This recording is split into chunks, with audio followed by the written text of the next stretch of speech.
Edward Theodore Gein, August 27, 1906, July 26, 1984. Famously dubbed the Butcher of Plainfield, or the Plainfield Ghoul, was an American body snatcher and murderer, whose macabre crimes shocked the nation in 1957. Operating out of his isolated farmhouse in Plainfield, Wisconsin, Gein exhumed corpses from local graveyards and crafted household items, masks, and clothing out of human skin and bones.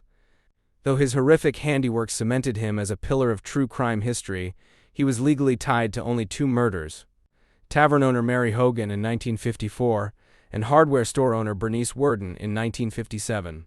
The farmhouse discovery when local authorities investigated the disappearance of Bernice Worden on November 16, 1957. They searched Gein's property and uncovered a literal house of horrors. The findings included human remains.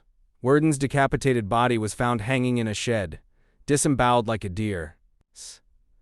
The head of Mary Hogan was also recovered in the house. Macabre artifacts. Gein had constructed chairs upholstered in human skin, skull caps used as bowls, lampshades made from skin, and face masks peeled from corpses.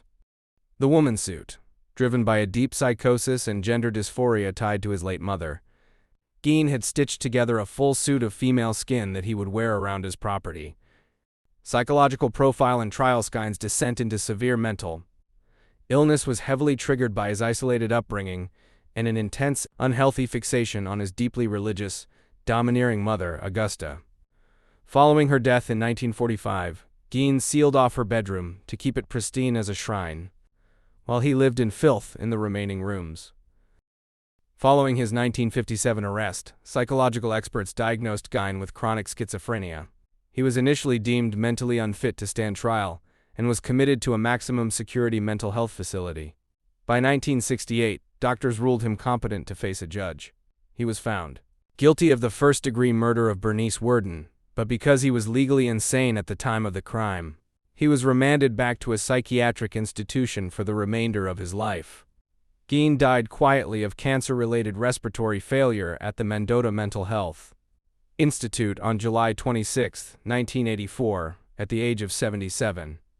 Lasting pop culture legacy. While Gein only killed 2 confirmed victims, disqualifying him from the technical definition of a serial killer in some criminological circles, his corpse desecrations heavily shaped the landscape of modern American horror.